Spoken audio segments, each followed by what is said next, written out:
On your purpose. Our series is Discovering Purpose, Fulfilling Destiny. Our topic this morning is Your Purpose Defines Your Destiny. Your purpose defines your destiny. And we are releasing our kids to go to their church this morning.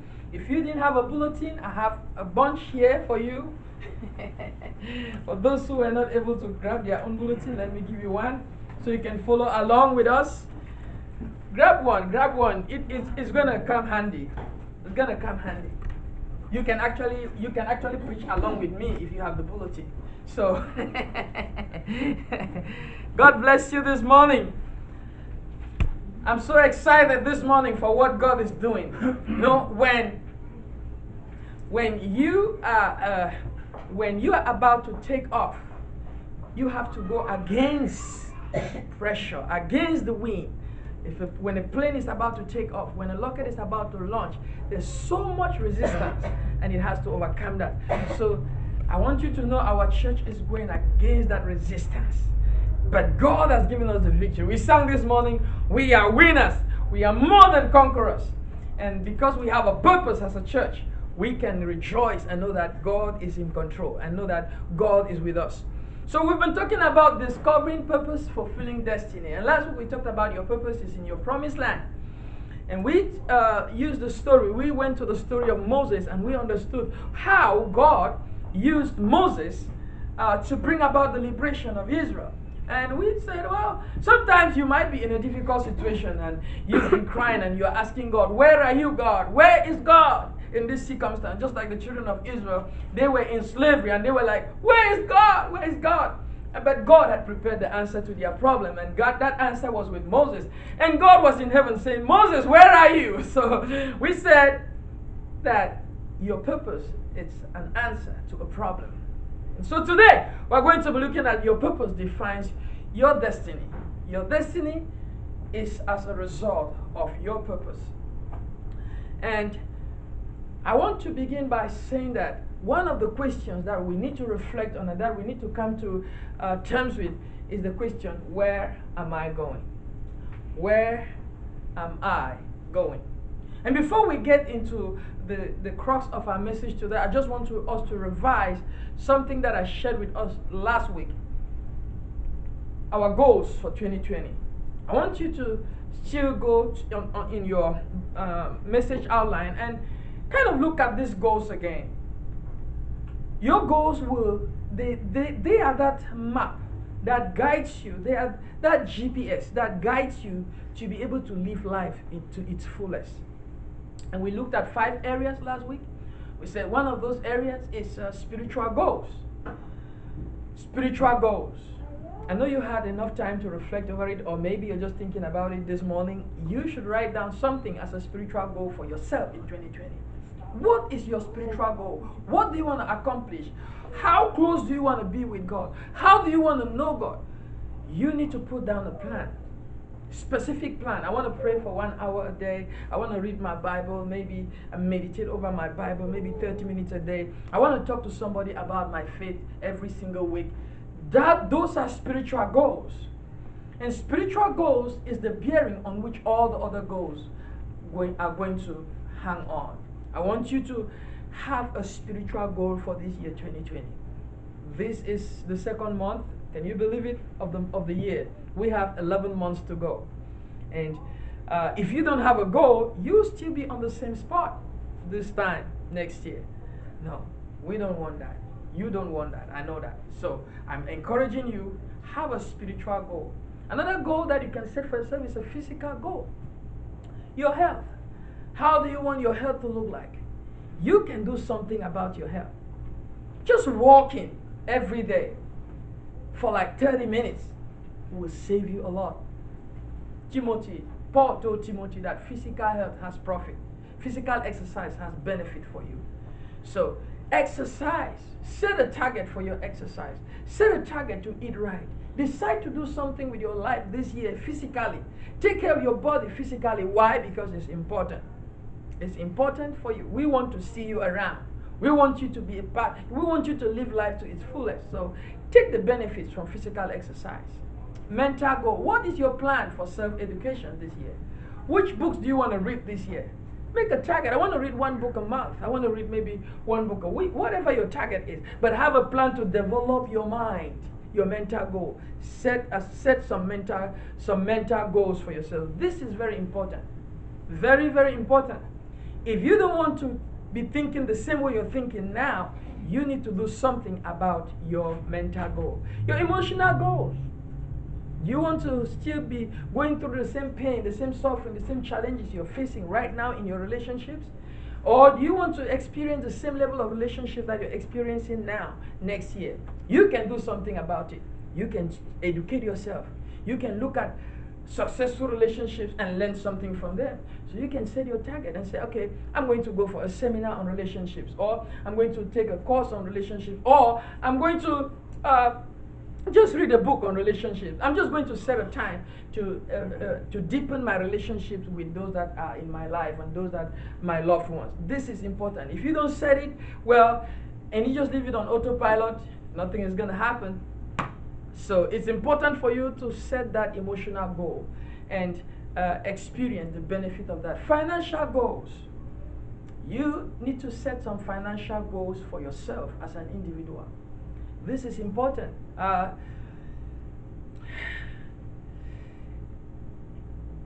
There's a research that was done in Yale University in 1953. This is different from the research that was done in Harvard. So this is another research that was done in Yale in 1953. And the graduates, they looked at the graduates and they did a research among them, a survey among them, those that had concrete goals for their lives. And when they only 3% of those who were graduating had concrete goals for their lives. So they went out and they lived their lives, and 20 years later, in 1973, they went back to those same people that had goals for their lives. And those 3% that had goals for their lives, their total income was 97% of the total income of the 97% of those who did not have any goals. So they were earning, the 3% were earning 97% of the income, of 97% of all the income of those who didn't have any goals put together. So their goals made them to be fulfilled financially. Because they had goals, it prepared them to succeed financially as well. Now, the 3%, the 97% that did not have goals, when they put all of their wealth together, it was only 3% of that graduate class. So, it's important for you to have a financial goal. Put a number in your mind, a number that is beyond what you made last year. And when your brain is like a computer, when you begin to challenge yourself, you will see the difference. If you made 100,000 last year, begin to put 200,000 this year. Set that target for yourself. You might go more. Set that target for yourself. Challenge yourself. You'll be challenged to do something. Trust me, you will realize you're out of debt in no time. So, your purpose defines your destiny. That was just a recap of maybe our 2020 goals. But this morning, I want to share with you on your purpose defines your destiny. And where are you going, or where are we going? We would realize that our lives need direction. Our lives need direction. And we are not here by chance. You are not an accident here on earth. As a matter of fact, let's read Acts chapter 17 from verse 23 to 29. Therefore, the one whom you worship without knowing, him I proclaim to you. This is Paul speaking. God, who made the world and everything in it, since he is Lord of heaven and earth, does not dwell in temples made with hands, nor is he worshipped with men's hands, as though he needed anything, since he gives to all life, breath, and all things. And he has made from one blood every nation of men to dwell on the earth, on the face of the earth, and has determined their pre-appointed times and the boundaries of their dwellings, so that they should seek the Lord, in the hope that they might grope for him and find him, though he is not far from each one of us. For in him we live and move and have our being, as also some of your poets have said. For we are also his offspring. Therefore, since we are the offspring of God, we ought not to think that the divine nature is like gold or silver or stone, something shaped by art and man's devising. So Paul, in his missionary journey, came to Athens. And it was a religious city, very religious city. And those people, they had all kinds of gods. They had the moon god, they had the sun god, they had the tree god, they had the cow god, they had the goat god, they had the man god, they had the woman god. They took all the names that they could use, and then they were out of names, so they decided to have one called the unknown God. And Paul stood and proclaimed to them and said, I want to present to you the unknown God. Amen. The God that you ran out of names and then you decided to name him the unknown God. I want to present him to you. As a matter of fact, he created everything. As a matter of fact, he gives life. As a matter of fact, he is king of heaven and earth. As a matter of fact, he is not worshipped with his hands or with sacrifices or with silver and gold. He doesn't have the nature of silver or gold or stone. So I present him to you. And this God, he has created everybody as one blood. And because he's created everybody as one blood, he has also determined where they were going to be born. He has determined where they were going to live.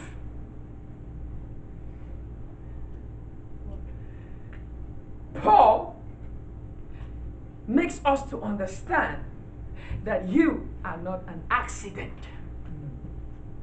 Paul makes us to understand that the color of your skin, the lights that you have, your height, your hair color, the shape of your life, of your body, it's a creation of God. God determined, pre-appointed who you were going to be. You are not an accident. It doesn't matter whether you were born in wedlock, out of wedlock, whether your parents consider you a mistake or a mishap. With God, there's none of that. God created you, and he designed where you were going to be born. He designed the circumstances of your birth. He designed that, okay, you're going to be born in such a place, in such a city, to such parents, so that the make of your DNA will be exactly what he wants. You are not a mistake. You are not a mistake in this earth. You are here by divine design. You are custom made for this earth. You are custom made, as a matter of fact, for this generation. The purpose for which God created you is here and now. You were designed for this generation. You were designed for this time. When you look around and you see the politics and you see the wars and you see the pain, yes, this is the season that God created you to be. This is the time. Sometimes you say, oh, I wish I was born 20 years ago. I wish I was born when people didn't understand how to find gold, and I have this knowledge now. I'll just go and dig some gold and keep for myself. Well, the opportunities that you have right now, they're designed for your purpose right now. You don't need to regret why you are here right now. You need to celebrate. You need to rejoice. Why? Because God designed you to be here right now. God designed you to be who you are right now. You are not a mistake. You are not a mistake of creation. You are not an accident. You are an incident, as I've said before. You are a divine incident. God created you for this time, for this place, for this season. You are not a mistake. God created you. The passport you have, God created you with that passport.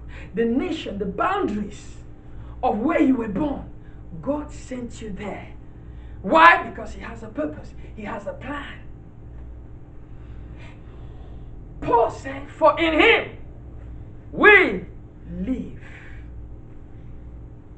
You were created to live in God. You were created to find life in God. You were created to find purpose in God. You were created to find destiny in God. In Him we live. You are living because God is living. You are living because God gave you life. See, in Him we move. When there's purpose, there's motivation. There's a reason for you to move. When you discover and understand your purpose, there's no reason for you to sit around. It stirs you up. It energizes you. It gives you the motivation, the momentum to move and have our being. The destination of your life is in God. I've said before, God is your origin and God is your destination. We have our being in God. He is our life. He is everything to us. So where am I going? That's a very important question you should ask yourself. When you discover your purpose, you will not know all the details of your purpose at an instant. But your purpose is a chart. It's a map that guides you and shows you the steps slowly, one at a time, what you should be doing. Your purpose defines your destiny. Your purpose defines where you will be going. How can you discover your purpose? Well, your purpose, I've been giving one nugget every week, or one key component of discovering your purpose every week. So there's the fifth nugget. Your purpose is what you do without noticing time. You forget about time. You're lost in it. A good example is George Washington Carver. George Washington Carver, he was in love with plants. He was in love with spending time with plants. He would go to his office at 7 a.m. in the morning, and they would lock the door, and he would lock the door. 7 a.m. in the morning, being a botanist, he would stay in the lab, in the laboratory, whole day. Monday, Tuesday, Wednesday, Thursday. On Friday, his students would come and knock on the door, being afraid that he had died. He was in love with plants. That was his purpose. And after the Emancipation Declaration, and when cotton was no longer the major source of economic wealth in the United States, there was a drought. There was economic crisis in the United States. And George Washington Carver, spending time with plants, decided to study peanut. And from peanut, he came out with 300 different products. And that turned the economy of the United States around. Your purpose is what you do without noticing time. Talk of Thomas Edison. Thomas Edison spent time trying to figure out the filament of an electric bulb. And he did 999 failed experiments.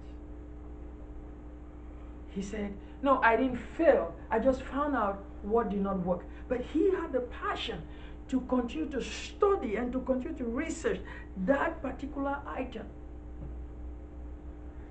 So what is it that you can spend your time with? You know, anybody can spend time with anything. You say, mine is video games.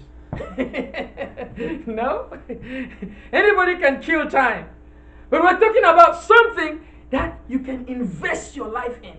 Something that adds value to you. Something that you can spend your time with and you don't even notice. You're discovering, you begin to invent, you begin to create something new. What is it that you can do without noticing time? Maybe yours is football. You are on the football field and you can play football and forget about everything else. you don't even notice how fast the time is going. What is it that you can do without noticing time? Take note of that thing, because that is a pointer to your purpose. That is a pointer to let you know what you have been created to do for the rest of your life. So, talking about your purpose defines your destiny. I'd like us this morning to look at a key example, Jonah. Now the word of the Lord came to Jonah. I'm reading Jonah chapter 3, verse 1 to 4. The second time.